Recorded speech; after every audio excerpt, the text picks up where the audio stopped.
নমস্কার বন্ধুরা, সবাই কেমন আছেন? আশা করি সবাই ভালো আছেন, সুস্থ আছেন। মৌসুমি সরকার বিশ্বাস চ্যানেলে আপনাদের সবাইকে স্বাগত। আজ আমি আপনাদের সাথে শেয়ার করব পিৎজা বানানোর রেসিপি। সবথেকে সহজে এবং কম খরচে আপনারা বাড়িতে কিভাবে পিৎজা বানাতে পারবেন সেই রেসিপিটাই আজ আমি আপনাদের সাথে শেয়ার করব। কোনো রকম ইস্ট বা চিজ ছাড়া আমি কিন্তু এই পিৎজাটা গ্যাসেই বানিয়েছি। সেই রেসিপিটাই আজ আমি আপনাদের সাথে শেয়ার করছি। এই পিৎজাটা খেতে কিন্তু এতটাই টেস্টি, আপনারা বাড়িতে একবার হলেও না বানিয়ে খেলে বুঝতেই পারবেন না। আপনারা বাড়িতে এইভাবে অবশ্যই ট্রাই করবেন। এই পিৎজাটাতে যেহেতু আমি কোনো চিজ ব্যবহার করছি না, তাই চিজের পরিবর্তে আমরা যে সসটা দেব সেই সসটা আমরা বানিয়ে নিচ্ছি। তার জন্য এখানে একটা কড়াই গরম করে নিয়েছি, তার মধ্যে দিয়ে দিচ্ছি বাটার। আমি এখানে 3 চামচ বাটার দিয়ে দিয়েছি। বাটারটাকে একটু ভালো করে আমাদের গরম করে নিতে হবে। দেখুন আমি এইভাবে বাটারটাকে ভালো করে গরম করে নিয়েছি। আপনারা এই বাটারের জায়গায় ঘিও ব্যবহার করতে পারেন বা সাদা তেলও ব্যবহার করতে পারেন। এবার আমি এর মধ্যে দিয়ে দিচ্ছি 3 চামচ ময়দাটা দিয়ে বাটার দিয়ে আমরা এটাকে খুব ভালোভাবে লো ফ্লেমে ভেজে নেব। একটা সময় ভাজতে ভাজতে দেখবেন ময়দা থেকে একটা খুব সুন্দর গন্ধ বার হয়েছে। ময়দার কাঁচা গন্ধটা চলে গেছে। ময়দার কাঁচা গন্ধটা না যাওয়া পর্যন্ত আমাদের কিন্তু ময়দাটা ভেজে নিতে হবে।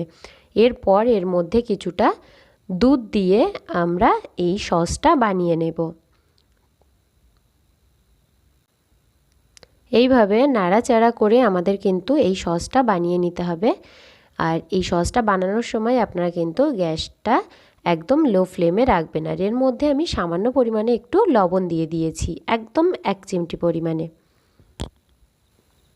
এবার আমরা পিৎজার একটা সস বানিয়ে নেব।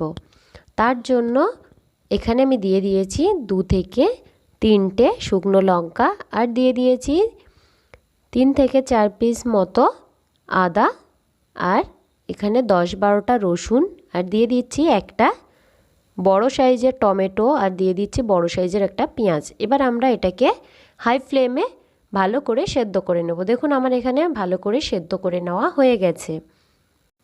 2 থেকে 3 মিনিট আমি এটাকে ভালো করে সেদ্ধ করে নিয়েছি। এবার আমরা এই জল থেকে এই সমস্ত উপকরণগুলো তুলে নিচ্ছি, আমি বেটে নিচ্ছি।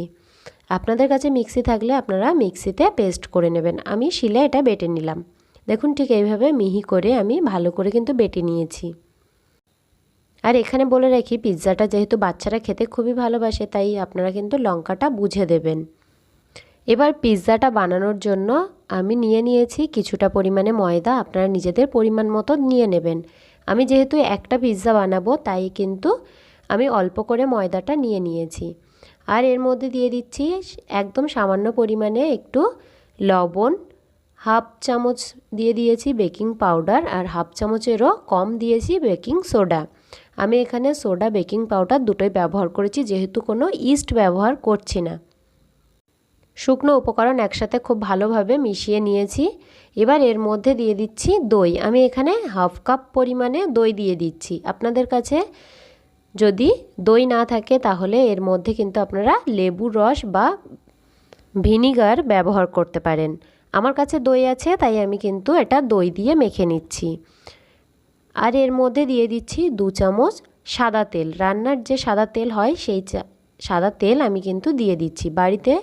সবার বাড়িতে কিন্তু এরকম চামচ থাকে, সেই চামচের 2 চামচ সাদা তেল দিয়ে এটাকে ভালো করে মেখে নিতে হবে। আর এর মধ্যে দিয়ে দিচ্ছি একদম সামান্য পরিমাণে একটু জল। আমি কিন্তু খুব বেশি জল এখানে ব্যবহার করব না, সামান্য পরিমাণে জল দিয়ে আমরা এটাকে মেখে নেব। প্রথমে এই দই দিয়ে ভালো করে কিন্তু ময়দাটাকে মেখে নিতে হবে, তারপর আমাদের এর মধ্যে সামান্য একটু জল ব্যবহার করতে হবে। এই ময়দার ডোটা কিন্তু আমাদের নরম হবে, খুব শক্ত করলে আমাদের হবে না। ময়দার ডোটা এতটাই নরম থাকবে যে হাতে লেগে যাবে। দেখুন আমি এখানে ময়দার ডোটা এরকম মেখে নিয়েছি। আমি কিন্তু ময়দার ডোটা একদম শক্ত করিনি, ঠিক এইরকমভাবে আমি এটা মেখে নিয়েছি একটু নরম করে। এইভাবে নরম করে মেখে নিলে কিন্তু পিৎজাটা এতটাই নরম হবে যে মুখে দিলেই মিলিয়ে যাবে, আর এত টেস্টি হবে। আপনারা এইভাবে একবার বাড়িতে অবশ্যই বানিয়ে দেখবেন। রেসিপিটা যদি ভালো লাগে তাহলে আমার চ্যানেলটিকে অবশ্যই সাবস্ক্রাইব করে আমার পাশে থাকবেন। 1 ঘন্টা আমি এটাকে রেস্টে রেখে দিচ্ছি।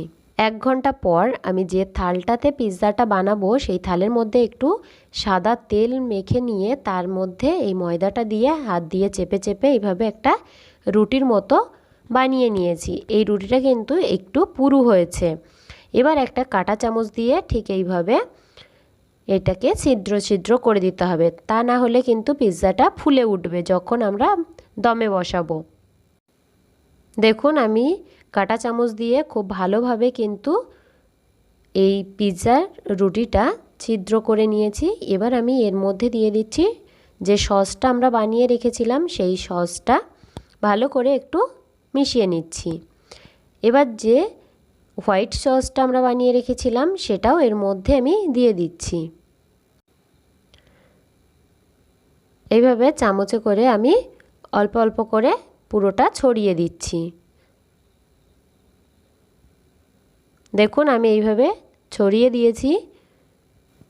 ভিডিওটা ভালো লাগলে লাইক কমেন্ট শেয়ার করতে ভুলবেন না। আর আপনাদের কাছে একটা রিকোয়েস্ট রইল, যদি আমার ভিডিওটা আপনাদের ভালো লেগে থাকে তাহলে আমার চ্যানেলটিকে সাবস্ক্রাইব করে এইভাবে আমার পাশে থাকবেন আর বেল আইকনটি অন করে অল নোটিফিকেশান অন করে রাখবেন।